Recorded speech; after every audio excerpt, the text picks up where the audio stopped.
Before we begin the story, don't forget to like the video and tell us where you watched it in the comments. Wyoming, April 1919. The house stood quiet in the late afternoon light. Dust motes drifted through golden rays that slanted across worn floorboards. Thomas Hayes sat in the straight-back chair his grandfather had made 40 years earlier. His army uniform still carried the smell of ocean salt and French mud. The war had ended 5 months ago, but Thomas could still hear the artillery in his sleep. Samuel Hayes sat across from him, 95 years old, but straight as a lodgepole pine. His hands, gnarled by decades of labor, rested on the arms of his rocking chair. Between his fingers, he held a photograph in a tarnished silver frame. The image showed a man and woman standing before a log cabin. The year 1888 was written in faded ink across the bottom. Thomas shifted in his chair. The movement made his ribs ache where shrapnel had found him at Belleau Wood. "Grandpa," he said quietly, "Grandma Grace passed last year. You never told me how you really met her." Samuel's eyes, still sharp despite his years, lifted from the photograph. He studied his grandson's face. The boy had left for France with smooth cheeks and clear eyes. He had returned with a scar along his jaw and something harder in his gaze. "You saw things over there," Samuel said. It was not a question. "Yes, sir." "Things that make you wonder if good men can build anything after everything falls down." Thomas nodded slowly. His throat felt tight. Samuel set the photograph on the small table beside his chair. He reached for the whiskey bottle that stood there, poured 2 fingers into a glass, and handed it to Thomas. Then he poured one for himself. "Then sit back, boy. What I'm about to tell you is the truth. Every word of it happened just like I say. It started in the winter of 1887 when I was 36 years old and convinced my life was already over." He lifted his glass. "To the dead we carry," Samuel said, "and the living we choose to save." They drank. The whiskey burned. Samuel closed his eyes. When he opened them again, something had shifted in his expression. He was no longer the old man in the rocking chair. He was somewhere else. Some other time. "November 1887, he began. "The day I found her, the temperature was 28 degrees and falling fast. The room seemed to fade. The present dissolved like morning mist." And Samuel told his story. Wyoming territory. November 1887. The fence post split clean when Samuel Hayes drove the wedge home. The sound echoed across the frozen valley like a gunshot. He paused, breathing hard, watching vapor rise from his mouth in the bitter air. His horse, a 12-year-old Appaloosa mare named Brandy, stood 20 feet away, with her head down against the wind. Samuel lifted the post and fitted it into the hole he had dug that morning. The ground had fought him. 6 inches down, the earth was hard as iron. He had built a fire to thaw it, waited an hour, then dug until his shoulders burned. Now as the sun dropped toward the western ridge, he tamped dirt around the base with the blunt end of his axe. 3 years ago, he would have hired this work done. 3 years ago, he had worn a deputy marshal's badge and carried the authority of federal law. 3 years ago, his brother Jonathan had still been breathing. Samuel straightened and rolled his shoulders. The muscles protested. He was 36 years old and felt 60. Grief did that. It aged a man from the inside out, turning his bones to lead and his thoughts to ash. He gathered his tools and walked to where Brandy waited.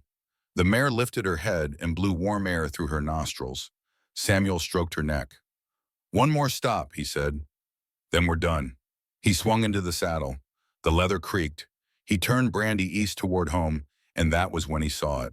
The Cooper cabin sat 2 miles across the valley floor. From this distance, it looked small as a child's toy.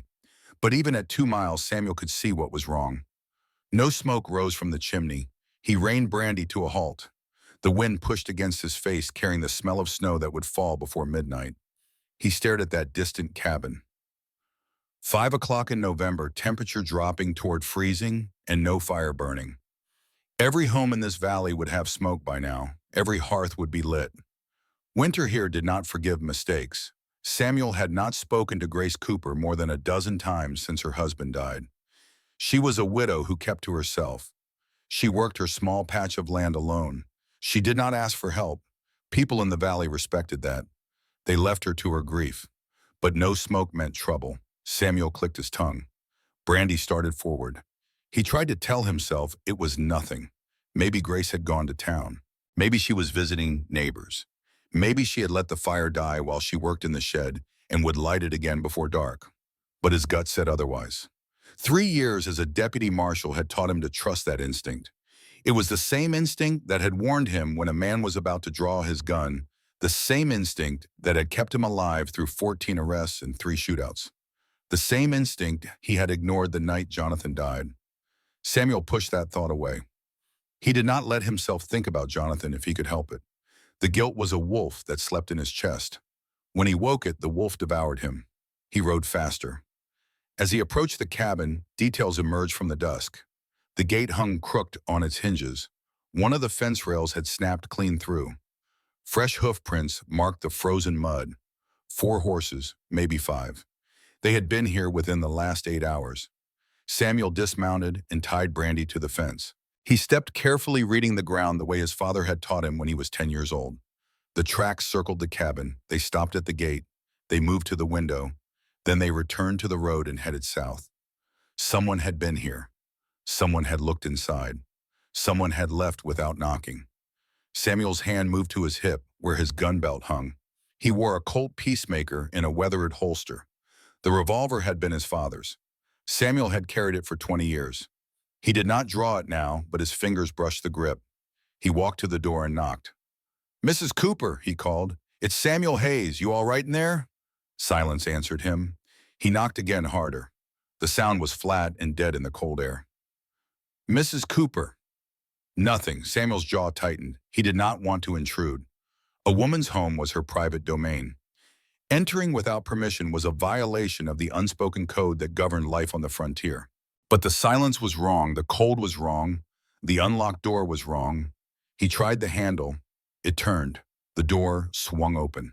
The cabin's interior was darker than the gathering twilight outside. Samuel stepped across the threshold and stopped, letting his eyes adjust. The air inside was colder than the air outside. That was the first thing he noticed. A cabin without a fire became a boss of frozen air, trapping the chill like a meat locker. The second thing he noticed was the smell. Damp earth, wet wool, something sour underneath like fever, sweat. "Mrs. Cooper." His voice sounded too loud in the stillness.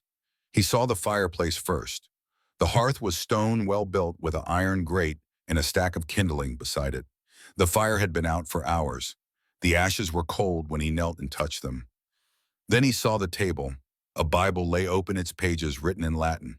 Beside it sat a rosary made of dark wood, the beads worn smooth by countless prayers. A small metal box rested near the edge of the table. The box was locked, but fresh scratches marked the area around the keyhole. Someone had tried to force it open. Samuel's gaze moved past the table to the narrow bed against the far wall. Grace Cooper lay there, curled beneath a thin blanket. Her clothes were soaked through. Water dripped from her sleeves onto the wooden floor. Her hair clung to her face and neck in dark, wet tangles. Her skin looked gray in the dim light. Samuel crossed the room in 3 strides. "Mrs. Cooper." He placed his hand on her shoulder. She was cold. Not corpse cold, but close. Her body shook with violent tremors beneath the blanket. He pulled it back and saw what she wore. A wool sweater soaked through. Underneath it, barely visible, was something black. He touched the fabric. It was heavy, coarse, not a normal undergarment. A habit. A nun's habit. Samuel stared. Grace Cooper had been a nun. He pushed the question aside. It did not matter now. What mattered was that she was dying. He touched her face, her skin burned, fever and hypothermia at the same time. He had seen men die from that combination. The body could not decide whether to burn or freeze, and so it did both until the heart gave out. "Mrs. Cooper," he said again, louder. "Wake up!" Her eyes fluttered open. They were unfocused, glassy with fever. She tried to speak, but only a weak sound emerged. Samuel made his decision. He stood and moved quickly. First, he lit the lantern on the table. The flame pushed back the darkness. Then he knelt at the fireplace and began building a fire. His hands moved with the efficiency of long practice. Tinder from dried birch bark. Kindling stacked in a careful lattice. Larger logs arranged to create airflow. He struck flint against steel. Once. Twice. On the 6th strike, a spark caught. The tinder began to smoke. He blew gently, coaxing the ember into flame. The fire spread to the kindling, then to the logs. Heat began to fill the room. While the fire grew, Samuel turned back to Grace. She had not moved. Her breathing was shallow and irregular. He needed to get her warm, but the wet clothes would leach heat from her body faster than the fire could provide it. He hesitated. He was alone in a woman's home. She was unconscious. What he needed to do would require removing her clothing, but if he did not do it, she would die. Samuel knelt beside the bed. He spoke aloud even though she could not hear him clearly. He needed her to understand on some level that he was helping, not violating. "Your clothes are soaked," he said. "I'm going to get you dry. Just stay with me." She did not resist. She did not have the strength. He unlaced her boots. They were heavy with water. He set them by the fire to dry. Then he carefully lifted her to a sitting position and began removing the wet sweater. His movements were slow, deliberate. He kept his eyes averted when he could, focused on the task rather than her body. Beneath the sweater, the black habit was unmistakable. It was old, patched in places, but clearly the garment of a religious sister. He eased it over her head. At the foot of the bed stood a wooden trunk. Samuel opened it and found a clean nightgown. He dressed Grace in it, working as quickly as respect allowed. Then he wrapped her in 2 wool blankets and a bear fur throw he found in the trunk. Her shivering began to lessen. Her breathing steadied slightly. Samuel sat in the chair beside the bed. He would not sleep tonight. He would keep the fire burning. He would monitor her fever. He would make sure she lived until morning. While he waited, his gaze drifted back to the table. The rosary, the Latin Bible, the locked metal box with scratch marks around the keyhole. Who was Grace Cooper? What secrets did that box contain, and who had come here looking for it? The questions circled in his mind like crows. Outside, the wind picked up. The first snow began to fall. The hours passed in silence. Samuel added wood to the fire every 30 minutes. He checked Grace's pulse, counted. Her breaths felt her forehead for changes in temperature. The fever stayed high, but it did not climb higher. That was something. Around midnight, she began to speak. At first, Samuel thought she was waking, but her eyes remained closed. The words came in a mumble, disjointed and strange. She was speaking Latin. "Miserere me Deus," she whispered. "Have mercy on me, God." Samuel did not know Latin well, but he recognized a few phrases from funerals he had attended. She was praying, or perhaps confessing. "Michael," she said suddenly, her voice clearer. "Michael, don't go outside." Samuel leaned forward. "They can't have the papers," Grace continued. Her head turned on the pillow. "Father Brennan said guard them with my life. The proof of their theft." Her hand moved under the blankets, reaching toward the table. "The box," she gasped. "Did they take the box?" Samuel glanced at the metal box. It was still there, undisturbed except for the scratches. Grace's breathing grew agitated. Samuel placed a hand on her shoulder. "You're safe," he said quietly. "The box is here. No one took it." She settled slightly at his voice, though he doubted she truly heard him. The delirium had her in its grip. But Samuel had heard enough. Papers. Proof of theft. Someone named Michael who had gone outside and not come back. And whoever had left those hoof prints around the cabin had been looking for that locked box. Grace Cooper was not just a widow living alone. She was a woman with secrets. Dangerous secrets. The wolf in Samuel's chest stirred. For 3 years he had avoided responsibility. He had walked away from anything that might require him to protect someone. Protection led to failure, and failure led to death, and he could not carry another death. But sitting here watching this woman fight fever and cold, he felt something shift inside him. He was not ready to walk away. Not this time. Dawn came slowly. The snow had stopped, leaving the valley covered in a thin white blanket. Inside the cabin, the fire burned steady and warm. Grace's fever had broken sometime before sunrise. Her breathing was deep and even. Samuel had not moved from the chair. His back was stiff, his eyes burned from lack of sleep, but he stayed alert. He had made coffee from the supplies in Grace's cupboard. The bitter taste helped keep him awake. When the first light touched the window, Grace stirred. Her eyes opened. This time they were clear. She looked around the room, slowly taking in her surroundings. Her gaze found the fire, the neat stack of wood beside it, her wet clothes hanging near the hearth. Finally, she looked at Samuel. For a long moment, neither of them spoke. "You're awake," Samuel said at last. Grace tried to sit up.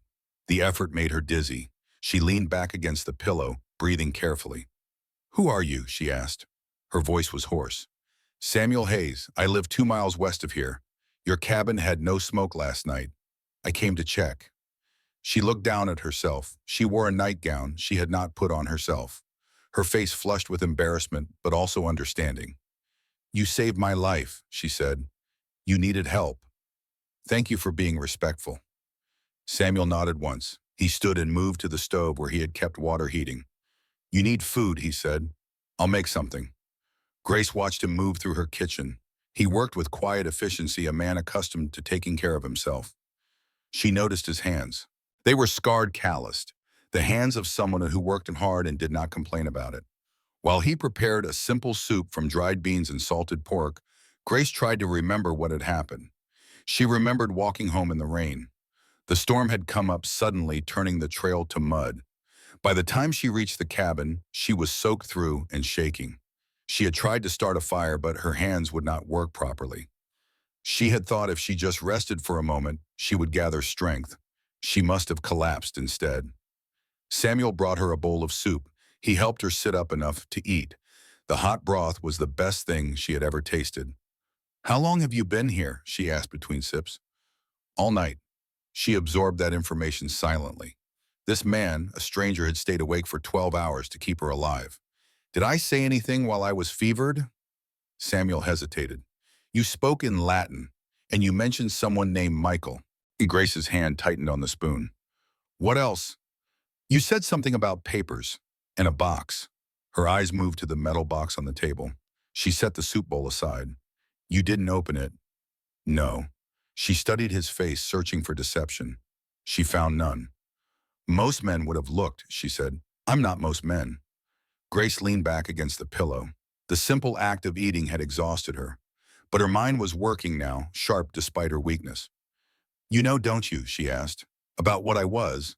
Samuel glanced at the black habit now hanging dry by the fire. "You were a nun." "Sister Grace of the Sacred Heart," she said, "for 8 years, before I became Grace Cooper." The words hung in the air between them. Samuel returned to his chair and sat down. "What happened?" he asked. Grace closed her eyes. The story was long and painful, but this man had earned the right to hear it. He had saved her life. He had not violated her trust. He had stayed when he could have left. "I'll tell you," she said, "but first you need to know the truth about my husband, Michael, and why men came to this cabin yesterday looking for what I've hidden in that box." She opened her eyes and looked directly at Samuel. "Michael was murdered 14 months ago, shot dead in our yard for trying to bring justice to people who thought they were above the law." Samuel's expression did not change, but his eyes grew harder. "Who killed him?" "Men who work for the Union Pacific Railway. Men who steal land and forge documents and destroy anyone who stands in their way. And the box contains the proof, everything Michael discovered before they killed him. Everything I've been too afraid to use." She took a breath. "Until now." The morning stretched into afternoon as Grace told her story. Samuel listened without interrupting. He added wood to the fire when needed, brought her water, when her voice grew dry, but otherwise he simply listened. Grace had been orphaned at 8 years old. Smallpox had taken both her parents in the same week. The Benedictine sisters in Santa Fe had taken her in, raised her, taught her to read and write and pray. At 16, she became a novitiate. At 18, she took her final vows. For the next 8 years, she served at a mission near Indian Territory. She taught Kiowa and Comanche children to read. She tended the sick. She believed she had found her purpose. Then in 1884, everything changed. The diocese sold 5,000 acres of mission land to the Union Pacific Railway. Land that had been given to the native peoples. Land that was supposed to be protected in perpetuity. Grace objected, loudly, publicly. The Mother Superior ordered her to be silent and obedient. Grace refused. "I could not be silent," she said, looking at Samuel. "How could I serve God and watch theft happen in his name?" Samuel said nothing. He understood more than she knew about the cost of silence. That same year, Grace met Michael Cooper. He was a lawyer from Denver investigating the railway's land claims. He suspected fraud, forgery, criminal conspiracy. Grace gave him documents from inside the church. Proof that the diocese knew the sale was illegal but proceeded anyway because the railway offered $50,000. The diocese wanted the money to build a new cathedral in Denver. Michael and Grace fell in love over their shared work, their shared anger at injustice, their shared belief that some things were worth fighting for even when the fight cost everything. "I asked to be released from my vows," Grace said. "The bishop refused. He said I was betraying my promise to God. He excommunicated me." She smiled, but there was no humor in it. "I married Michael 1 month later, June 1885. Father Brennan performed the ceremony. The church never forgave him for it either. For 2 years, Grace and Michael lived on this land. They worked hard. They were happy. Michael continued investigating the railway. He discovered they had been filing false claims across 3 territories. Hundreds of families had lost land. Dozens of native communities had been displaced. The fraud was massive, systematic criminal. He built a case. He collected evidence. He put it all in the metal box. And then, on September 15th, 1886, 4 men came to the cabin. Grace's voice grew quieter as she described that night. The storm, the pounding on the door. Michael going outside despite her pleas. The sound of his voice, then other voices, then gunshots. She found him lying by the fence. 2 bullets, one in the chest, one in the stomach. He died in her arms, gasping her name. Before he died, he made her promise. Keep the documents safe. Bring them to justice. Don't let them win. But Grace had been too afraid. For 14 months, she had lived alone, keeping the secret, waiting for the courage that never came. "They came yesterday," she said. "I saw them from the ridge. 4 riders. They circled the cabin but didn't approach. They were watching, waiting for something." Samuel thought about the hoof prints, the scratches on the metal box. "They'll come back," he said. "I know." "What are you going to do?" Grace looked at him. Her eyes held something he had not seen before. Not hope exactly, but perhaps the beginning of it. "I don't know," she admitted, "but for the first time in 14 months I'm not alone. That changes things." Samuel stood. He walked to the window and looked out across the valley. The snow was already melting in the afternoon sun. He thought about Jonathan, about the fight he did not stop, about the badge he wore and the code he followed, and the brother who died because Samuel chose rules over action. He had spent 3 years running from responsibility. 3 years believing he had no right to protect anyone because protection required him to risk failure, and he could not survive another failure. But standing in this cabin, looking at a woman who had lost everything and still found the strength to keep fighting, Samuel felt something inside him break loose. It was not forgiveness. He would never forgive himself for Jonathan's death. But perhaps it was permission. Permission to try again. Permission to act instead of withdrawing. "I need to go home," he said, turning back to Grace. "Get supplies. Check my land." Grace nodded. She had expected this. He had done his duty. Now he would leave her to handle her problems alone. But Samuel was not finished. "Then I'm coming back," he said. "I'll stay until this is settled, however long that takes." Grace stared at him. "Why?" Samuel was quiet for a moment. The question deserved an honest answer. "Because 3 years ago my brother died in a gunfight," he said. "I was there. I was a deputy marshal. I could have stopped it before it started. But I didn't. I followed the code. I respected the rules, and Jonathan died because I chose law over family." He met her eyes. "I won't make that mistake again. You need help. I'm not walking away." Grace's throat felt tight. She did not trust her voice, so she simply nodded. Samuel gathered his coat and hat. At the door he paused. "Lock this after I leave," he said. "Don't open it for anyone except me." "How will I know it's you?" "I'll knock 3 times, then twice, then once. That's a lot of knocking. It'll keep you alive." He stepped out into the cold afternoon. Grace rose from the bed, dizzy but determined, and locked the door behind him. Through the window, she watched him mount his horse and ride west.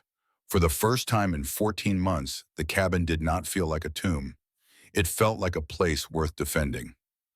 Samuel rode hard. Brandy responded to his urgency, her hooves pounding across the frozen ground.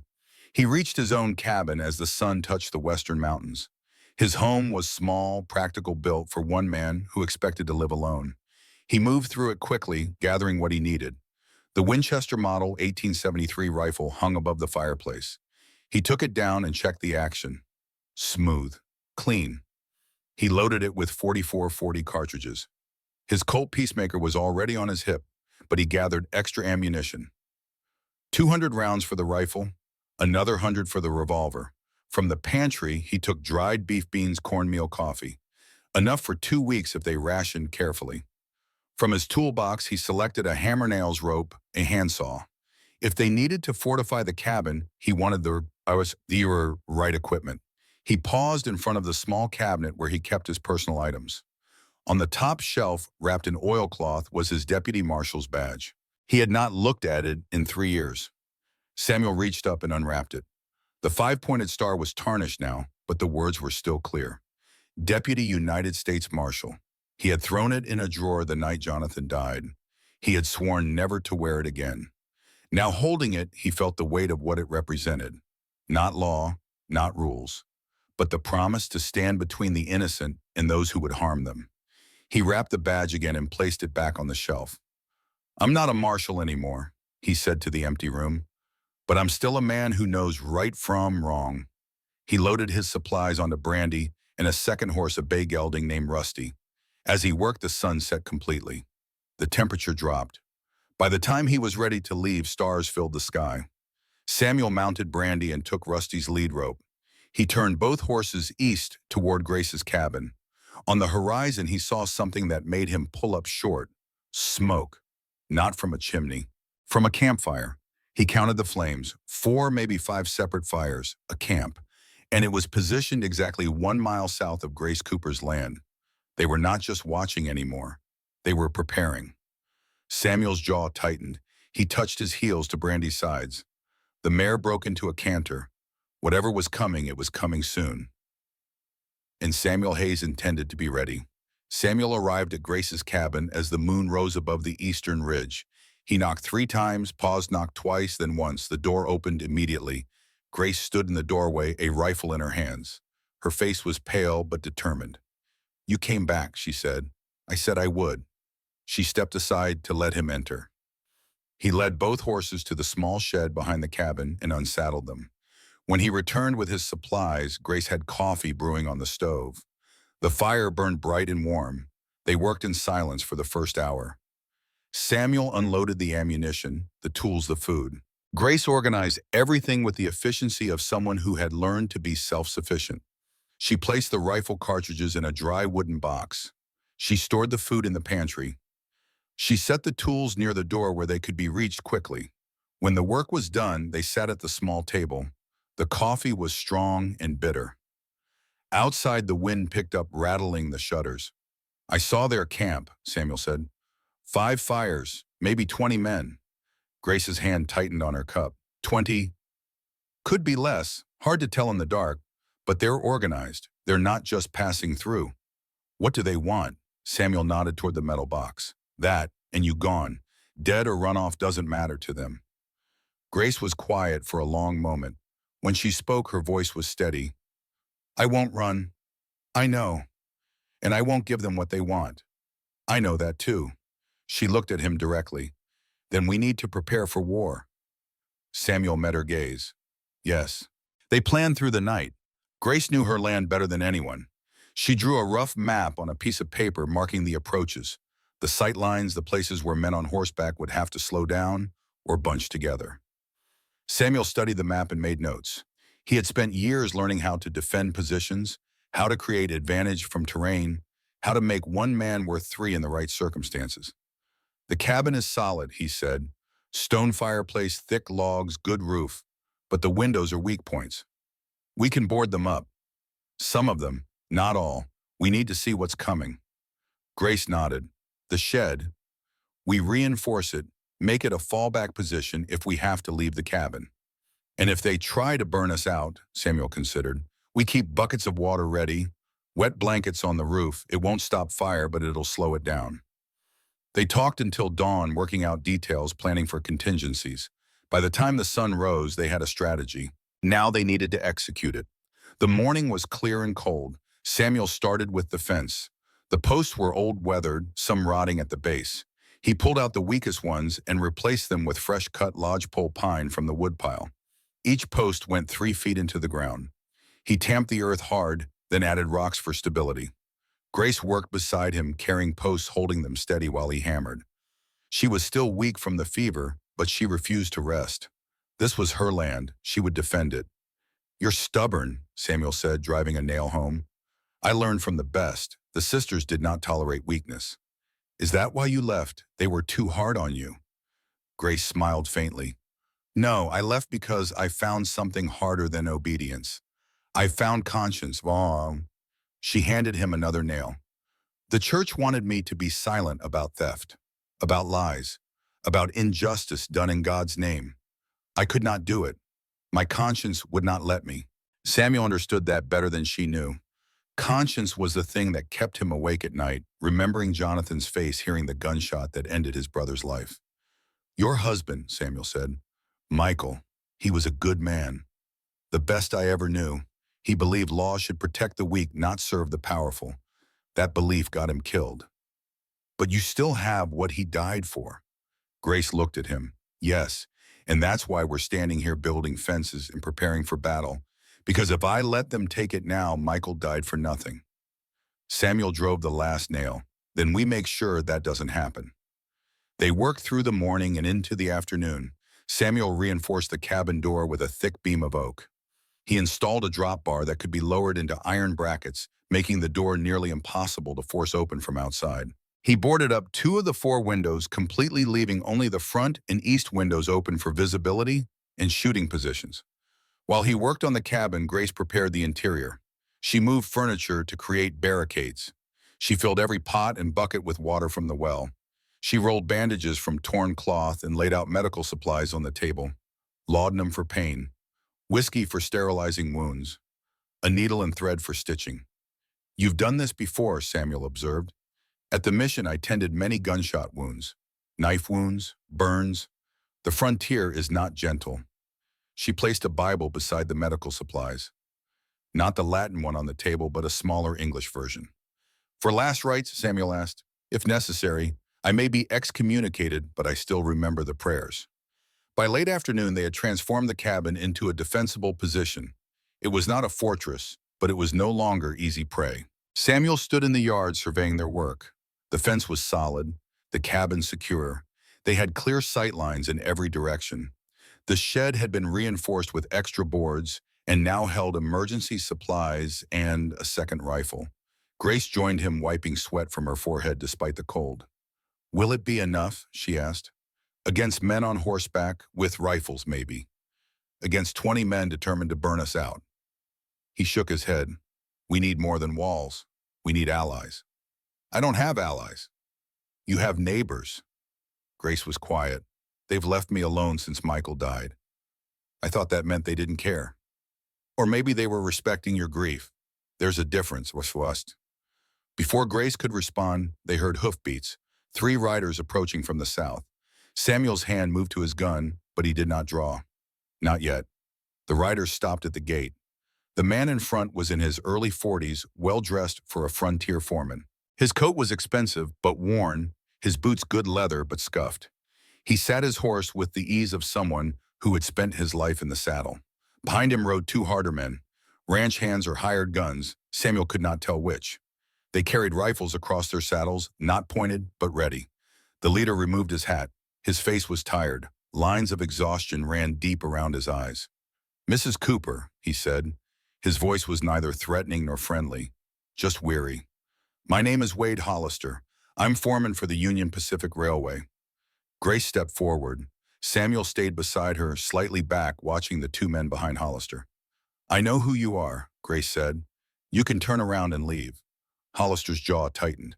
"I wish I could, ma'am, but I have a job to do." "Your job involves murder." "No, ma'am, it does not." Something in his tone made Samuel pay closer attention. This was not the voice of a man comfortable with threats. This was the voice of a man carrying orders he did not want. "Then state your business," Grace said. Hollister glanced at Samuel.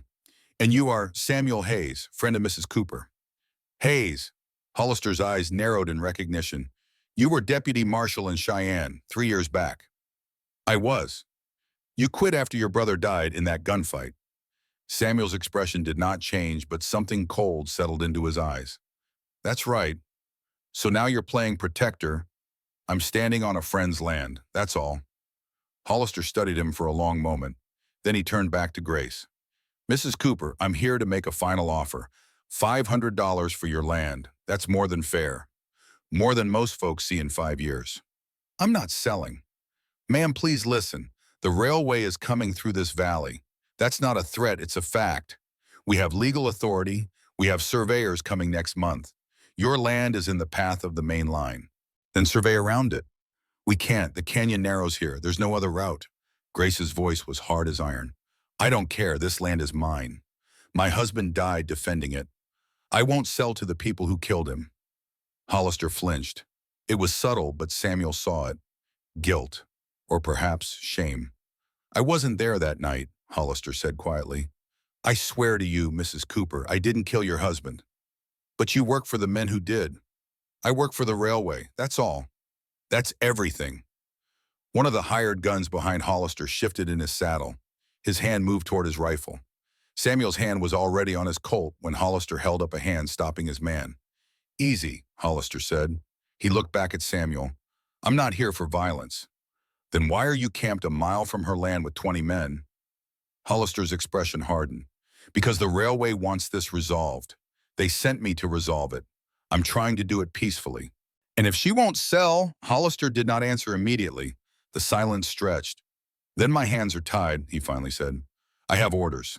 Samuel stepped forward. Let me make something clear, Hollister. Mrs. Cooper is not alone anymore. She's not scared. And she's not selling. You come back here again, it won't end the way you think. The two hired guns tensed. One started to speak, but Hollister cut him off with a sharp gesture. Hayes, you don't understand what you're getting into. I understand fine. Hollister leaned forward in his saddle. His voice dropped, became almost pleading. The railway will have this land, with or without her agreement, with or without bloodshed. I'm trying to save lives here, hers, yours, mine. Samuel saw something then in Hollister's eyes, not cruelty, fear. This man was not the villain. He was the weapon, and whoever held the weapon was squeezing hard. You should go now, Samuel said. Hollister stared at him for another moment. Then he put his hat back on and turned his horse. I'll come back tomorrow, he said. Think about it, Mrs. Cooper. $500. A new start somewhere safe. My answer won't change. Hollister nodded slowly. Thought you'd say that. He rode away, his two men following. They moved at a walk, not a gallop. Samuel watched until they disappeared over the ridge. Grace exhaled slowly. He's afraid. Yes. Of what? Whoever gave him orders. The railway doesn't send a man like that unless they've broken him first. Grace thought about this. Can we use that? Maybe, but not today. Today we finish preparing. They returned to work. Samuel built tripwires along the fence line, attaching them to tin cans filled with pebbles. Anyone crossing the fence at night would make noise. He scattered caltrops, four-pointed iron spikes, in the tall grass near the shed. A man on foot would find them painful. A horse would find them crippling. Grace, meanwhile, prepared food that could be eaten cold. Biscuits, dried meat, cheese. If they were under siege, they might not have time for cooking. As the sun set, Samuel made one more trip to the well. He filled every container they had with fresh water. 30 gallons total. Enough for drinking, enough for fighting fires, enough for a week if they rationed. When he returned to the cabin, Grace was waiting with a rifle in her hands, the Winchester he had brought. Teach me, she said. Samuel set down the water buckets. You know how to shoot. I've fired a rifle twice in my life. Both times I missed what I was aiming at. That'll get you killed, which is why I need you to teach me. Samuel took the rifle from her hands and checked that it was unloaded. Then he handed it back. First rule, he said, always assume it's loaded until you check yourself. Second rule, never point it at anything you're not willing to kill. Third rule, when you shoot, shoot to stop the threat. Not to wound, not to warn, to stop. Grace nodded. Her face was serious. They spent the next hour in the yard. Samuel showed her how to hold the rifle properly, how to sight down the barrel, how to control her breathing before squeezing the trigger, how to work the lever action to chamber the next round. Grace was a quick learner. Her hands were steady, her focus absolute. She had the concentration of someone who had spent years in prayer, able to shut out distraction and hold her attention on a single point. When she finally fired at a target, a scrap of wood propped against a fence post 50 yards away, she hit it on the third try. Better, Samuel said, not good enough. You'll get better. But Grace, listen to me. You may have to shoot a man, not wood, a man. You need to be ready for that. Grace lowered the rifle. I've prayed for my enemies. I've forgiven them in my heart. But if they come here to kill us, I won't hesitate. Forgiveness and survival can live together. I learned that from 8 years with the sisters. Mercy and strength are not opposites. They're partners. Samuel understood. He had seen it in her face when Hollister rode away. She had not gloated. She had not been cruel. But she had not yielded either. Grace Cooper was stronger than any man he had ever met. They ate dinner in the cabin as darkness fell. Simple food, beans and cornbread, coffee so strong it could strip paint. They did not speak much. Words felt unnecessary. After the meal, Grace sat by the fire mending a tear in Samuel's coat sleeve. He had not asked her to do it. She simply picked up the garment and began stitching with careful, precise movements. Samuel cleaned his rifle at the table. He disassembled it, completely oiled each part, checked for wear or damage. Then he reassembled it and loaded it. The motions were automatic, practiced 1,000 times. Samuel, Grace said quietly. He looked up. When this is over, she said, if we survive, what will you do? He set down the rifle. I haven't thought past tomorrow. Think past it now. Samuel leaned back in his chair. I don't know. I spent 3 years trying not to think about the future. Felt like tempting fate. And now I guess I'd like to start running. Find something worth building instead of just surviving. Grace tied off the thread and bit it clean. She held up the coat, examining her work. I think you already found it, she said. Before Samuel could respond, they heard horses. He was on his feet instantly, rifle in hand. Grace grabbed her weapon and moved to the window. Outside, the moonlight showed a single rider approaching. Not from the south where Hollister's camp lay, from the east. The rider stopped at the gate and dismounted. He was older, stocky, with a thick beard going gray. He called out in a friendly voice, Grace, it's Jack Morrison. Are you home? Grace and Samuel exchanged glances. You know him? Samuel asked. My neighbor, 3 miles east. He and his wife helped me after Michael died. She moved toward the door, but Samuel caught her arm. Wait, something's wrong. What? Why is he here at night? Why alone? Grace hesitated. Maybe he heard about Hollister. Maybe he came to help. Or maybe Hollister sent him. They stood in the darkness of the cabin listening. Morrison called out again. Grace, I heard you had trouble. Came to see if you need anything. Grace made her decision. She opened the door but stayed in the threshold, rifle visible in her hands. Jack, she said, what brings you out so late? Morrison smiled, but in the moonlight it looked strained. Word travels fast in this valley. Heard Hollister paid you a visit. He did. Thought you might need a friendly face. Maybe some help. Samuel appeared behind Grace. Morrison's smile faltered when he saw the rifle in Samuel's hands. This is Samuel Hayes, Grace said. He's staying here. Hayes, Morrison nodded. Heard about you. Deputy Marshal, right? Was. Well, that's good. Grace needs someone who knows how to handle trouble. Morrison shifted his weight. Mind if I come in cold out here? Samuel shook his head. We're fine, Morrison. If you want to help, you can spread word to the other neighbors. Let them know Grace is not alone. Morrison's eyes flicked between them. Already did that. Me and 3 others, we agreed we'd stand with Grace if things got bad. That's kind of you, Grace said, but I don't want anyone getting hurt for my sake. Too late for that. This valley looks after its own. Hollister and the railway think they can push us around. Time they learn different. The words sounded right. The tone sounded right. But something in Morrison's body language made Samuel's instincts flare. The way Morrison kept glancing at the cabin interior, the way his eyes lingered on the table where the metal box sat, the way he stood just a bit too eager, a bit too friendly. I appreciate it, Jack, Grace said, but tonight we're fine. You should get home to your wife. Morrison hesitated. You sure I could stay, help keep watch? We're sure. Morrison looked like he wanted to argue, but he nodded. All right, but if you need anything, you send word. I'm just 3 miles. Thank you. Morrison mounted his horse. Before he rode away, he called back. Grace, those documents Michael collected. You still have them safe? The question hung in the cold air. Grace's expression did not change. Why do you ask? Just want to make sure the railway doesn't get their hands on evidence. That box is important. It's safe, Morrison nodded. Good, good. Well, good night then. He rode into the darkness. Grace closed the door and locked it. She turned to Samuel. He was asking about the box. I know. Jack's been my friend for 2 years. He wouldn't betray me. Samuel said nothing. He moved to the window and watched until Morrison's silhouette disappeared completely. Maybe not, he finally said, but we're not taking chances. From now on, we trust no one but each other. Grace wanted to argue, but she remembered Michael's last words.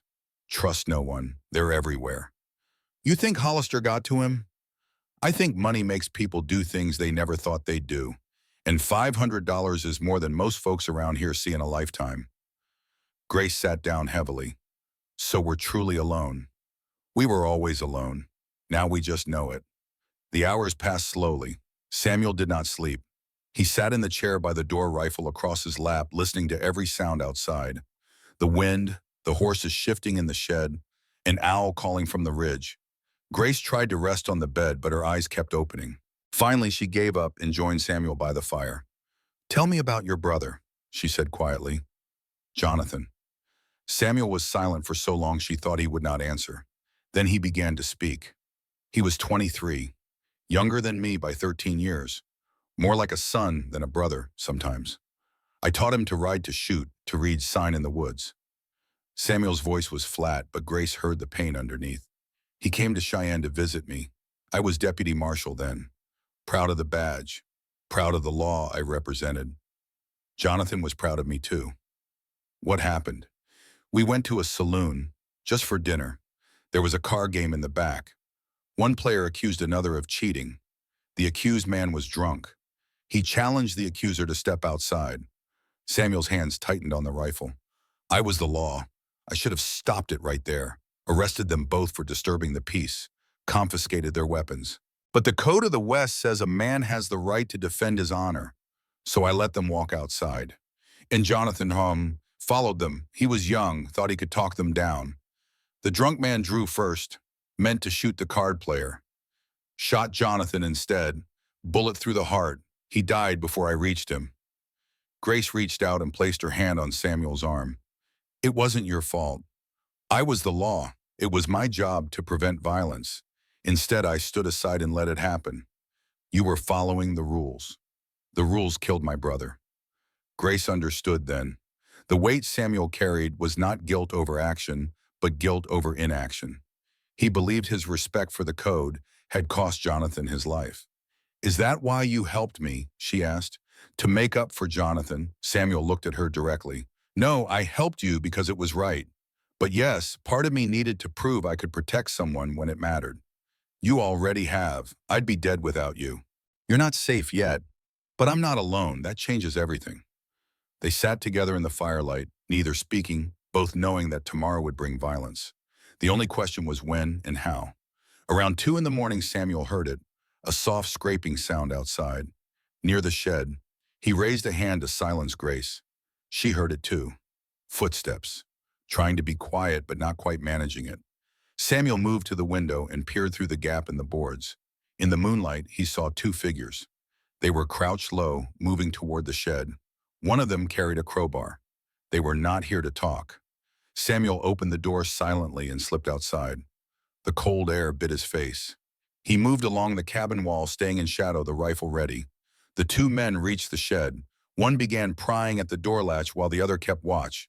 They whispered to each other, but Samuel was close enough now to hear. Hurry up.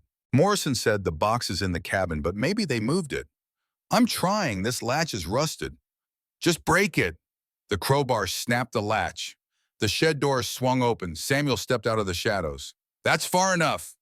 Both men spun around. One reached for his gun. Samuel fired a shot into the ground at his feet. The bullet kicked up frozen dirt and the man yelped, stumbling backward. Next one goes in your chest, Samuel said. Drop the weapons, now. They dropped them. The crowbar clanged on the ground. A pistol followed. On your knees, hands on your heads. They obeyed. Samuel kept the rifle trained on them as Grace emerged from the cabin, her own rifle ready. Who sent you? Samuel asked. Neither man spoke. Samuel stepped closer. I asked you a question. The one with the crowbar finally broke. Hollister. He said, get the documents, whatever it takes. And Morrison, he told you where to look. The man's silence was answer enough. Grace's face went pale. Jack betrayed me. Seems so.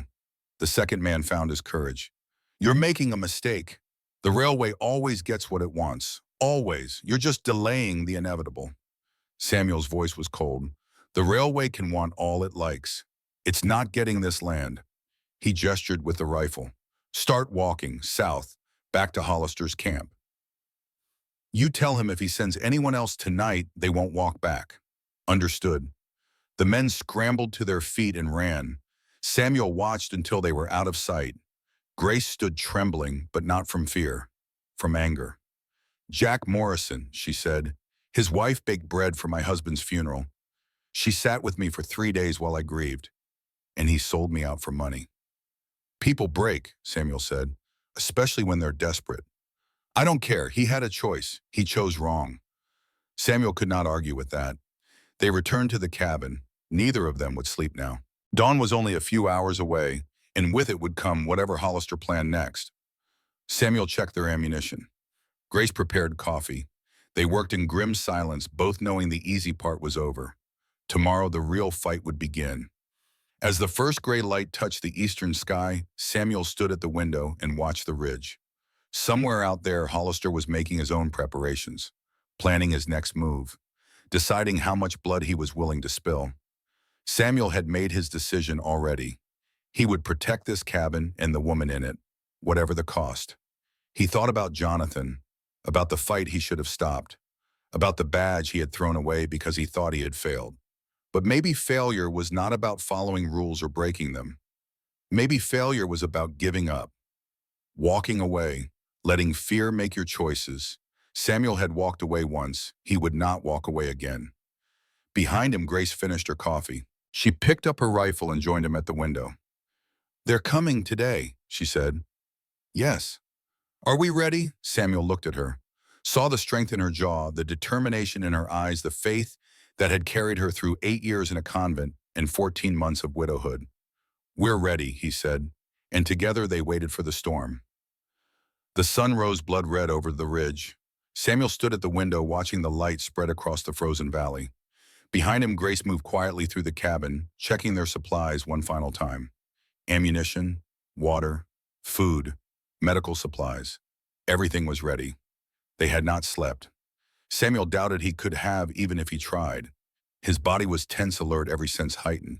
He had felt this way before battles during his martial days. The strange clarity that came when violence was inevitable.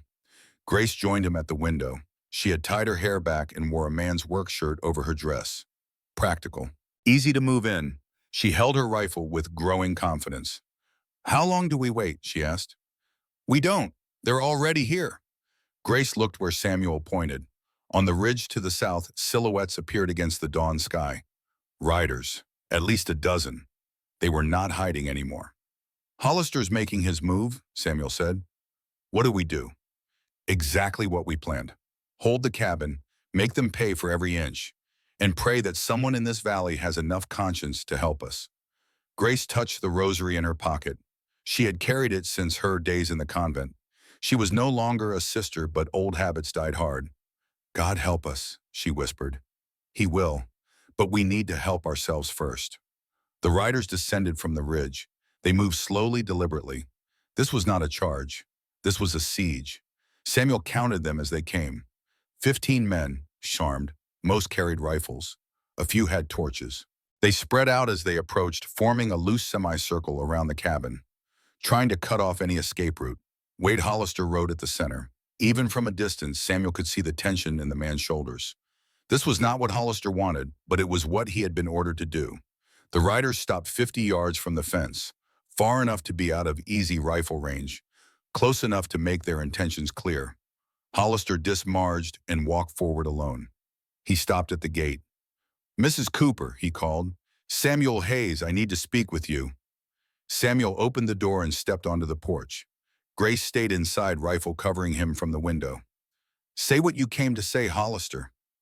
The foreman looked tired. Dark circles shadowed his eyes. His face was drawn. "I tried to do this peacefully. I gave you every chance, but my employers are out of patience. That's not my problem. It is now. I have orders to clear this land by any means necessary. That includes force." Samuel's hand rested on his gun belt. "Then you'll have a fight. Against 15 armed men, you can't win, Hayes. Maybe not, but I guarantee you won't walk away clean." Hollister's jaw tightened. "I don't want bloodshed." "Then leave." "I can't. If I go back without this land, they'll send someone worse. Someone who won't talk first." Samuel studied Hollister's face. He saw fear there. Real fear. This man was trapped as surely as Grace had been trapped by Michael's death. "What do they have on you, Hollister?" The question seemed to catch Hollister off guard. His composure slipped. "What? No man does this kind of work unless he's desperate or broken. You're not a killer, so what broke you?"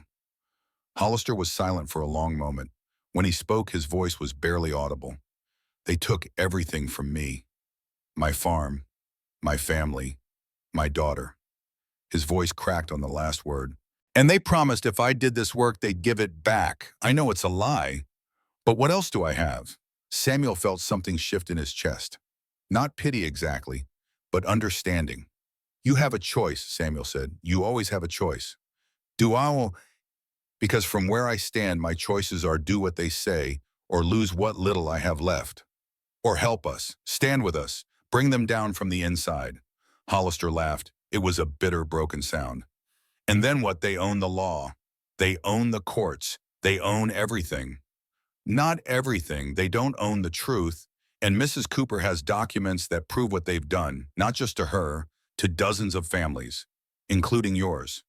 Hollister's head snapped up. "What?" "The proof Michael Cooper collected. It includes your farm, the forged deed, the fake eminent domain claim, everything." For a moment, Hollister just stared. Then his shoulders sagged. "It doesn't matter. Even with proof, who would listen? A territorial court would listen. A federal judge would listen. The newspapers would listen. And I'd be dead before I could testify. Not if we protect you." Hollister shook his head slowly. "You can't protect me from the railway. Nobody can." Behind him, the mounted men were getting restless. One of them called out, "Hollister, we doing this or not?" Hollister closed his eyes. When he opened them, the decision was made. "I'm sorry," he said to Samuel. "I truly am." He turned and walked back to his horse. Samuel returned to the cabin. Grace met him at the door. "He won't help us," she said. It was not a question. "He's too scared." "Then we fight." "Then we fight." They took their positions. Samuel at the front window, Grace at the east window. Both had clear fields of fire. Both had extra ammunition within arm's reach. Outside, Hollister mounted his horse. He raised his hand and the men behind him spread out further, surrounding the cabin completely. Then Hollister dropped his hand. The attack began. It did not start with gunfire. It started with Jack Morrison. The neighbor rode forward from the group, hands raised to show he was unarmed. He stopped at the fence and called out, "Grace, Grace, it's Jack. I need to talk to you." Samuel put a hand on Grace's arm as she started to rise. "Don't, it's a trap. He's unarmed. That you can see. Stay here." Grace's face hardened. "No, if Jack wants to betray me, he can do it to my face." She stood and moved to the door. Samuel tried to stop her, but she pushed past him. She stepped onto the porch, rifle in hand. "Say what you came to say, Jack." Morrison dismounted. He looked genuinely distressed. "Grace, please. I don't want you to get hurt." "Then you shouldn't have told Hollister where to find my documents." Morrison flinched. "They offered me $200. My farm is underwater in debt. My wife is sick. I needed the money. So you sold me out." "I'm sorry, I truly am. But Grace, this is madness. You can't fight the railway. Just give them what they want. Take the money. Start over somewhere safe." Grace's voice was cold as winter iron. Michael died protecting those documents. I won't dishonor his memory by giving them away. Michael's dead. You're alive. Don't you want to stay that way? Not if it means surrendering to thieves and murderers. Morrison's face twisted with frustration. Then you're a fool. He turned and walked back to his horse. But as he mounted, he said loud enough for Hollister to hear, "She won't listen. The documents are in the metal box in the cabin." Under the bed. Grace's hands tightened on her rifle. Morrison had just given Hollister exactly what he needed to know. Hollister nodded. He turned to his men and gave an order that Samuel could not hear. 3 riders broke from the group and charged the fence. Samuel fired first. His shot took the lead rider's horse in the shoulder. The animal screamed and went down, throwing its rider. The man hit the ground hard and did not move. Grace fired next. Her shot was high, but it came close enough to make the second rider veer away. The third rider reached the fence and tried to jump it. His horse cleared the top rail, but landed on one of Samuel's caltrops. The iron spike drove through the horse's hoof. The animal went down shrieking. The rider rolled free and came up with his pistol drawn. Samuel shot him through the chest before he could fire. The yard erupted in gunfire. 15 rifles opened up on the cabin. Bullets punched through the wooden walls, splintered the door frame, shattered what remained of the window glass. Samuel and Grace dropped to the floor as lead filled the air above them. "Stay down," Samuel shouted over the noise. The barrage lasted 30 seconds. Then silence fell, broken only by the moaning of wounded men and horses. Samuel risked a look through the window. The riders had pulled back to the fence line. 2 men were down. 1 horse was dead. Another would have to be put down. But Hollister still had 13 men, and Samuel had just revealed that he and Grace were good enough shots to make this costly. Outside, Hollister was conferring with his men. Samuel could not hear the words, but he understood the gestures. They were planning something different, something that would not require riding into gunfire. Then Samuel saw one of the men dismount with a torch and a canvas bag. "They're going to burn us out," he said. Grace's face went pale. "The roof, most likely, if they can get close enough." How do we stop them? Samuel thought fast. The roof was their weakness. Dry wood, old shingles. It would catch fast and burn hot. But to set it, the men would have to get close to the cabin, which meant crossing open ground. "We need to make them afraid to approach." He grabbed the coal oil lamp from the table and emptied it into a tin bucket. Then he tore a strip from a blanket, soaked it in the oil, and stuffed it into an empty whiskey bottle. Grace understood immediately. A firebomb. If they want to burn us, we'll burn them back. Outside, 3 men began advancing on foot. They moved in a spread line, using each other for cover. Each carried a torch. They were heading for different sides of the cabin. Samuel lit the cloth in his bottle and threw it through the window. The bottle arced through the air and shattered 15 feet in front of the approaching men. Flames spread across the frozen ground. The men stopped, startled. That moment of hesitation was all Samuel needed. He fired 3 quick shots. 1 man went down, clutching his leg. The other 2 ran back toward the fence. But while Samuel was focused on the front, 2 men had circled to the rear. Grace saw them through her window. Samuel behind. One of the men threw his torch onto the cabin roof. It landed near the chimney and immediately began to smolder. Grace leaned out the window and fired. Her shot caught the torch thrower in the shoulder. He spun and fell. The second man threw his torch.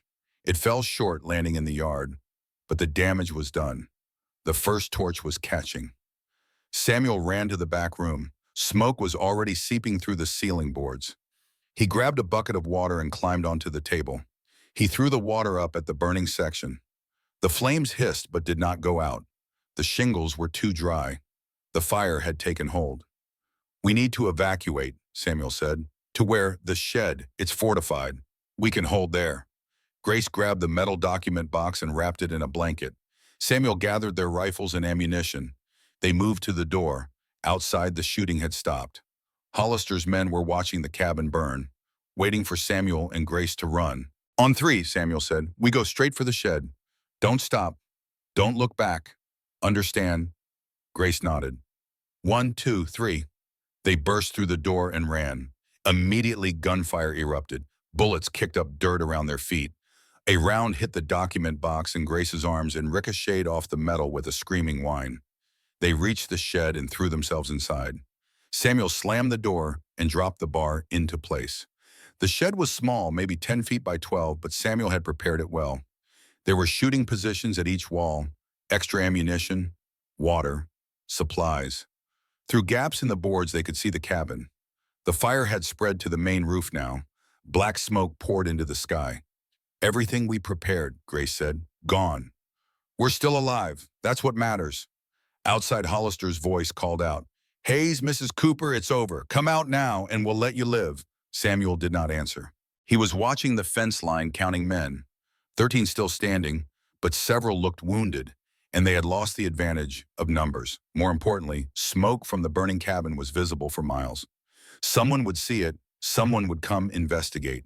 Hollister seemed to realize this too. He shouted again, "Hayes, we can end this now. Just give us the documents." Samuel looked at Grace. "Your choice." She clutched the metal box to her chest.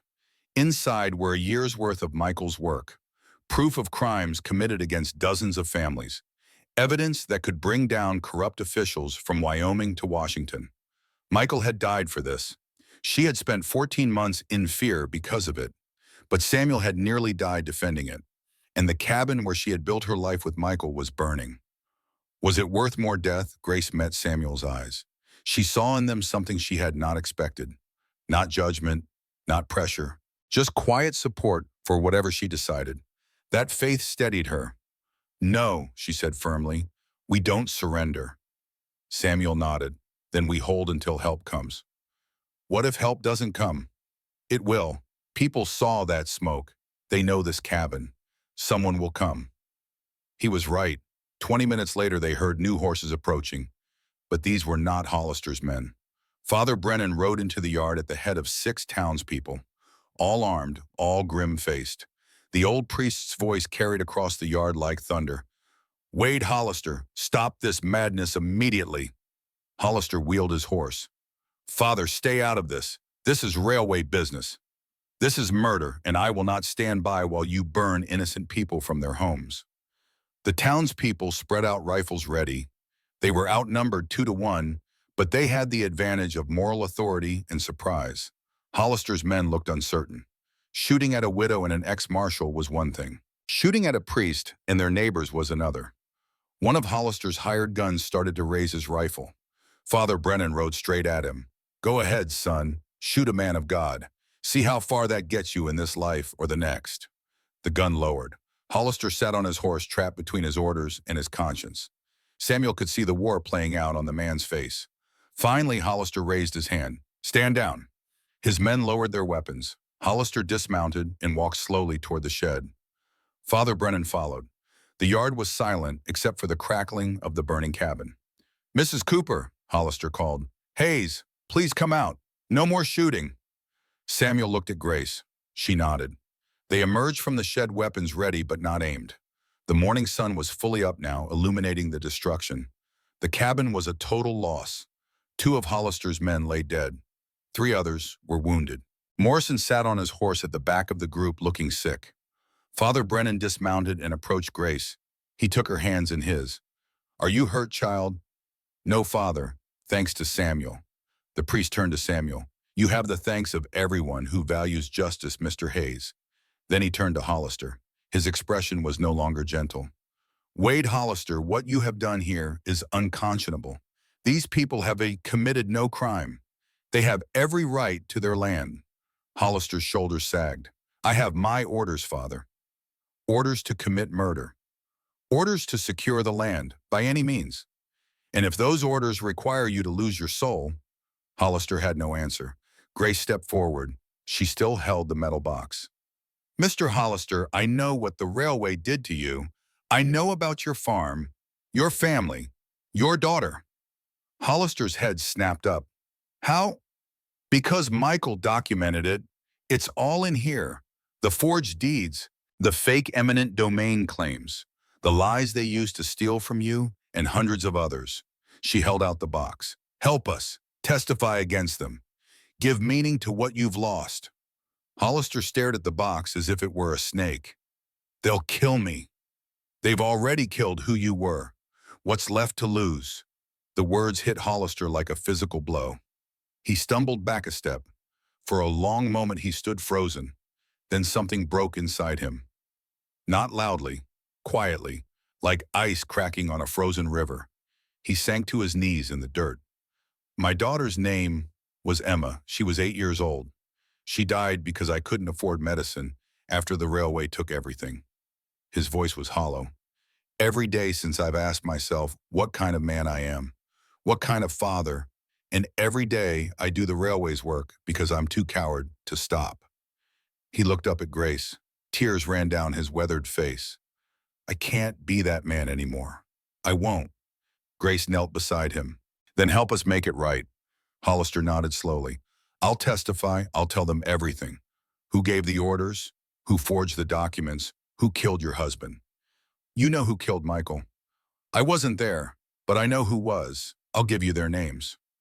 Father Brennan placed a hand on Hollister's shoulder. You've made the right choice, son. Hollister stood. He turned to his men. It's over. Anyone who wants to keep fighting for the railway, step forward now. No one moved. Then go home. This was wrong from the start. We all knew it. Now we stop pretending otherwise. The men dispersed slowly. Some helped their wounded. Others led away the horses. Morrison tried to ride off, but Father Brennan stopped him. Jack Morrison, you have much to answer for. Morrison could not meet the priest's eyes. I needed the money. You betrayed your neighbor, your friend. There will be consequences. I know. Father Brennan looked at Grace. What would you have me do with him? Grace studied Morrison. She saw a weak man who had made a terrible choice, but she also saw his wife who had been kind, his children who were innocent. Let him go, but he leaves this valley, sells his farm, never comes back. Morrison nodded frantically. Yes, I'll go. Thank you, Grace. Thank you. He rode away. Grace felt no satisfaction watching him leave, only sadness for how easily fear could corrupt. Father Brennan surveyed the burned cabin. You'll need a place to stay while this is settled. I have room at my ranch, Samuel said. It's not much, but it's warm and safe. Grace looked at him. In his eyes, she saw an invitation to more than just shelter. She saw the beginning of something they had both been too cautious to name. Thank you, she said. I accept. The next 2 weeks passed in a blur. Samuel's cabin became their headquarters. Grace slept in his bed while he took the floor, insisting on propriety, even as their lives became increasingly intertwined. Father Brennan arranged for a lawyer from Denver, a man named Edward Carlisle who specialized in railroad fraud cases. Carlisle arrived with a younger associate in a determination to see justice done. They spent 3 days reviewing the documents. Michael's work was meticulous. Every land claim documented, every forged signature noted, every illegal seizure recorded. This is remarkable, Carlisle said. Mr. Cooper built a case that could bring down the entire territorial operations of Union Pacific. Will it hold in court? Grace asked. If we can get it to court, and if Hollister testifies, without his inside knowledge, they'll claim the documents are forgeries. Wade Hollister had been staying at Father Brennan's rectory under protection from the townspeople. The railway had sent men looking for him. So far they had not found him. But that could not last. We need to move fast, Carlisle said. Get to Cheyenne, file the case. Get it in front of Judge Harrison before the railway can stop us. How long will that take? Samuel asked. The trial months. But we need to file within the week. They prepared for the journey. Samuel Grace Hollister, Father Brennan, and 2 armed townspeople would travel together. Safety in numbers. The night before they left, Grace and Samuel stood outside his cabin, watching stars emerge in the clear sky. Are you afraid? Samuel asked. Terrified, but also hopeful. For the first time in 14 months, I feel like Michael's death might mean something. Samuel understood. He had carried Jonathan's death for 3 years without meaning. Perhaps this was his chance to give it purpose too. Grace, he said, when this is over, when the trial is done and you're safe, I want you to know something. She turned to face him. These 2 weeks with you have been the most alive I've felt since Jonathan died. You've given me something I thought I'd lost. Purpose, direction, a reason to stand for something again. Grace's eyes were bright in the starlight. Samuel Hayes, are you trying to tell me something? I'm trying to say I don't want this to end. The partnership, the fighting side by side, the life we're building. What kind of life? Whatever kind you'll let me build with you. Grace reached out and took his hand. I think I'd like that. Very much. They stood together in the darkness, holding hands, neither one ready to let go. The journey to Cheyenne took 4 days. They traveled carefully, avoiding main roads, camping in secluded areas. Twice they saw railway men searching the trails. Twice they evaded detection. When they finally reached the territorial capital, Carlisle immediately filed the case. Within hours, it was assigned to Judge Harrison, a stern 60-year-old jurist known for his integrity. The railway's lawyers appeared the next morning demanding the case be dismissed. Judge Harrison heard their arguments, then Grace's testimony, then looked at a sample of the documents. This court will hear this case, he ruled. Trial begins in 2 weeks. Both sides will have adequate time to prepare. The railway lawyers objected. The judge overruled them. 2 weeks, gentlemen. If your clients have done nothing wrong, they have nothing to fear. The next 14 days were a frenzy of preparation. Carlisle worked 18-hour days organizing evidence. Grace gave deposition after deposition. Hollister provided names, dates, details of the conspiracy. The railway fought back. They hired the best lawyers in the territory. They filed motion after motion to delay or dismiss. They tried to intimidate witnesses. But Father Brennan rallied support. He wrote to newspapers. He contacted other priests who had seen similar land thefts. He built a movement. By the time the trial began, the courtroom was packed. Reporters from Denver, Salt Lake City, even San Francisco. The case had become national news. Judge Harrison brought his gavel down. Order! We will have order, or I will clear this courtroom. The trial lasted 6 days. The railway's lawyers were skilled. They attacked the documents as forgeries. They questioned Hollister's credibility. They painted Grace as a bitter widow seeking revenge. But Carlisle was better. He walked the jury through every document, showed them the pattern of fraud, presented testimony from dozens of families who had lost land. On the 4th day, Grace took the stand. The railway's lawyer was brutal. Mrs. Cooper, is it true you were excommunicated from the Catholic Church? Yes. For betraying your vows, for refusing to be silent about theft, or perhaps for seducing a married man. Grace's voice was steel. Michael Cooper was never married when we met, and I seduced no one. We fell in love working to expose the crimes you are now defending. The lawyer tried again. You expect this court to believe your husband, an untrained investigator, uncovered a conspiracy. My husband was an attorney, trained at Yale. He spent 2 years documenting these crimes. And yes, I expect this court to believe the truth. On the 5th day, Hollister testified. He named names, listed dates, described meetings where railway executives planned land seizures, detailed the threats made against families who resisted. Why should we believe you? The railway lawyer demanded. You admit you participated in these crimes. Yes, and that's why you should believe me. I know how it works because I helped it work, and I'm here to make sure it stops. What did Mrs. Cooper promise you for this testimony? Nothing. I'm here because my daughter died because of what the railway did to my family. And if I can stop them from doing it to anyone else, then maybe Emma's death meant something. There was not a dry eye in the courtroom. On the 6th day, Judge Harrison issued his ruling. This court finds overwhelming evidence of fraud, conspiracy, and criminal conduct by the Union Pacific Railway Company and its officers. The land seizures are hereby declared void. All property is to be returned to its rightful owners. The railway is fined $500,000 to be distributed among the victims. The courtroom erupted in cheers. Furthermore, the judge continued, this court is referring the matter to federal prosecutors for criminal charges against the executives involved. He looked directly at the railway lawyers. Gentlemen, your clients are not above the law. Justice has been delayed. It will not be denied. Grace sat in the courtroom trembling. Samuel sat beside her, his hand on her shoulder. Michael, she whispered, we won. Samuel leaned close. No, you won. You and Michael together. That evening there was a celebration at a Cheyenne hotel.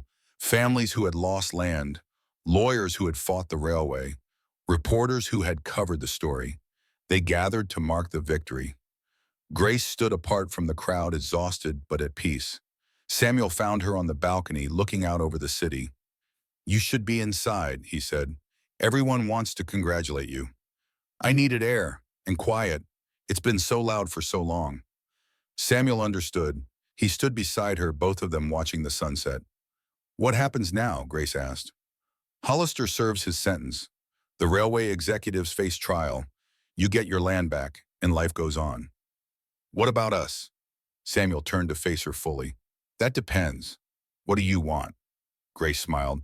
I want to rebuild the cabin. I want to plant crops in the spring. I want to teach children to read like I did at the mission. And I want to do all of it with you beside me. Samuel's heart felt too large for his chest. Grace Cooper, are you asking me to marry you? I'm asking if you'll build a life with me. Marriage can come when we're ready. I'm ready now. He reached into his pocket and pulled out a small box. Inside was a simple gold band. This was my mother's. She wore it for 40 years. I've carried it since she died, waiting for someone worthy of it. He knelt on the balcony. Grace Cooper, will you marry me? Grace's eyes filled with tears. Yes, 1,000 times yes. He slipped the ring onto her finger. It fit perfectly. They married 1 month later. Father Brennan performed the ceremony in the same small church where Grace and Michael had wed. But this time the church was full. Townspeople, families they had helped, even some of the reporters who had covered the trial. Grace wore a simple white dress, not fancy, practical, beautiful in its simplicity. Samuel wore his best suit. He had even polished his old marshal's badge and pinned it inside his coat. Not to wear it, but to remember who he had been and who he was choosing to be. The vows were traditional, simple, honest. I, Samuel Hayes, take you, Grace Cooper, to be my wife. I promise to stand with you through every storm, to protect you when you need it, and to step back when you want to stand alone.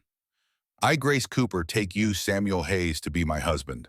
I promise to trust you with every secret, to support you through every doubt, and to build a future that honors both our pasts. Father Brennan smiled. By the power vested in me, I now pronounce you husband and wife. They kissed as the church erupted in applause. The reception was held in a barn decorated with simple wildflowers. Music played, people danced. Grace danced with Samuel for the first time. He was clumsy, but he was trying.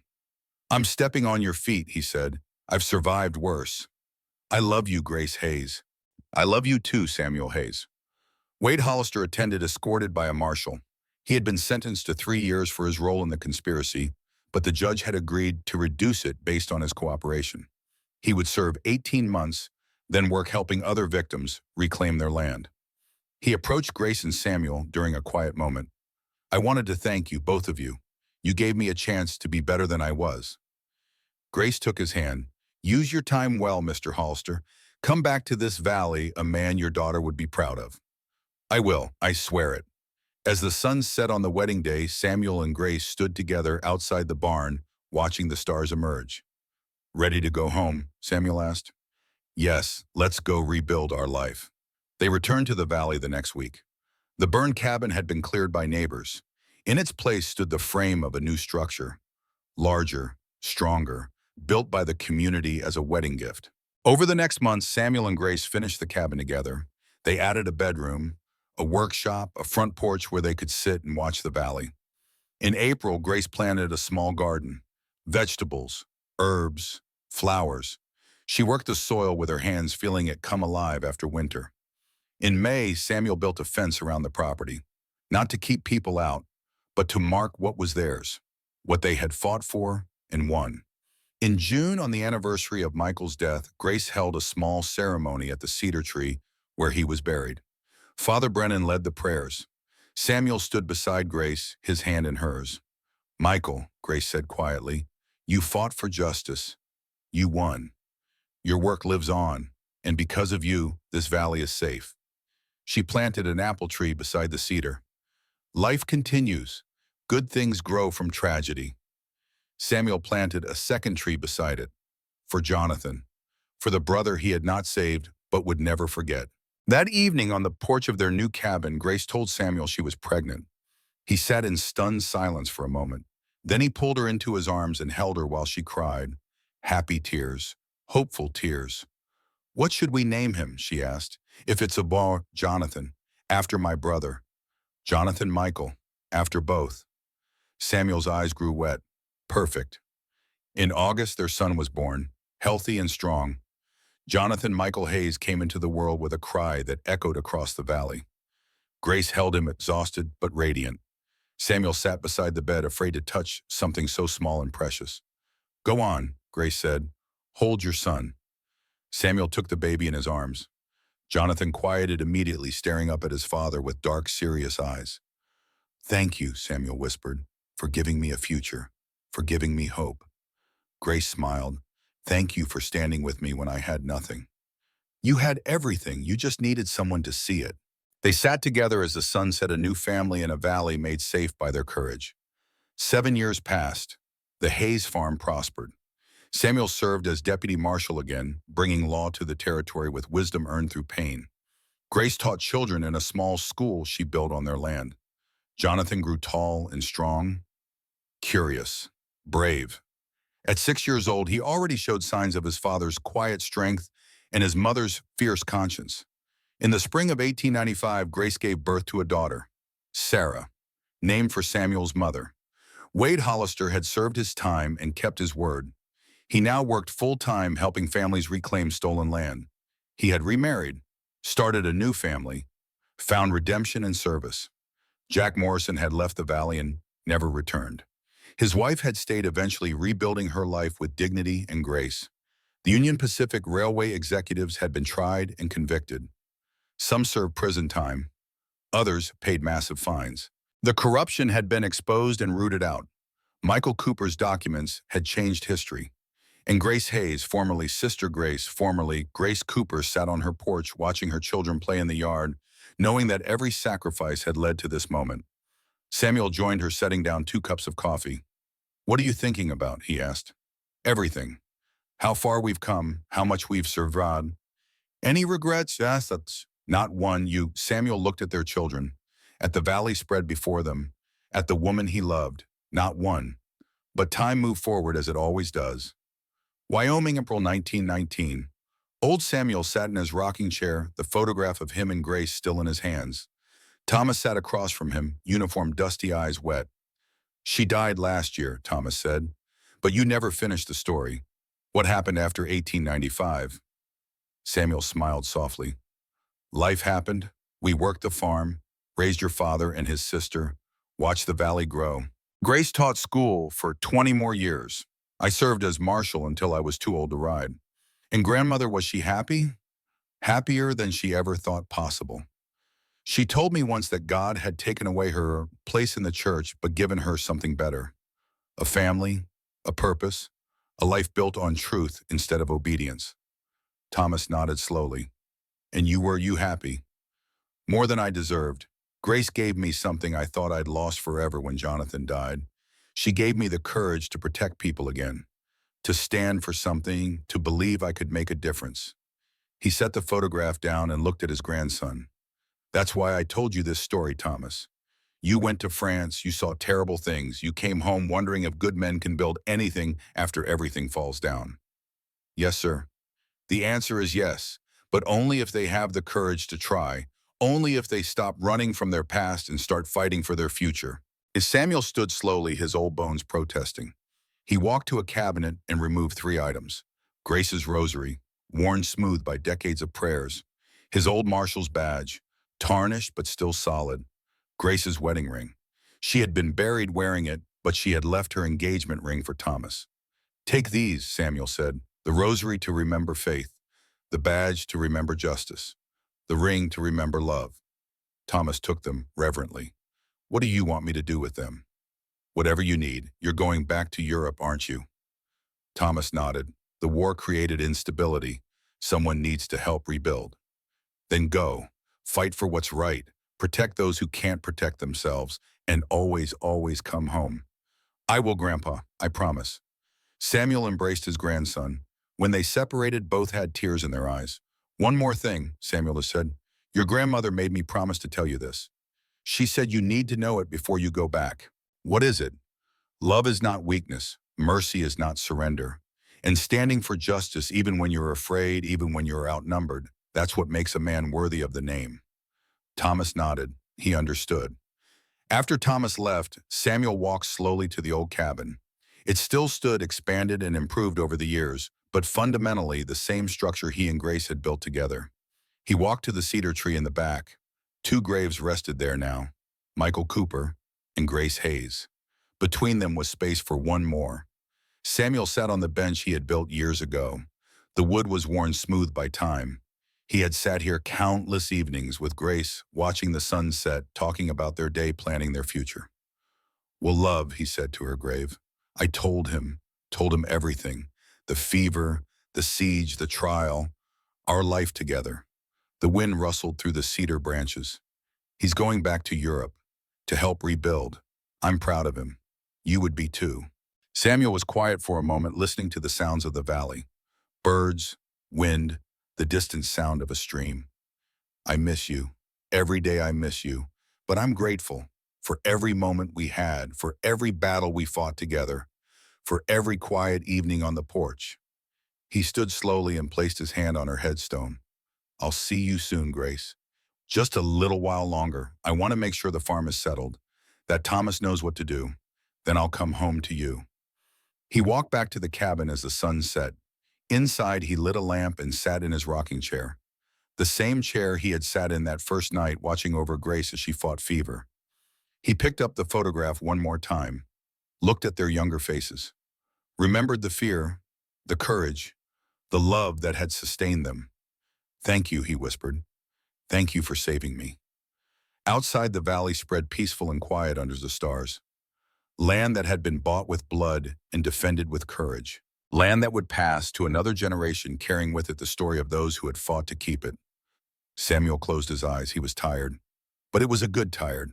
The tired of a life well lived, a battle well fought, a love well earned. He thought of Jonathan, of Michael, of Grace. He thought of all those who had stood with him when everything seemed lost. And Samuel Hayes, 95 years old, former deputy marshal, husband, father, grandfather, smiled. Because in the end, the valley had not broken him. It had made him whole.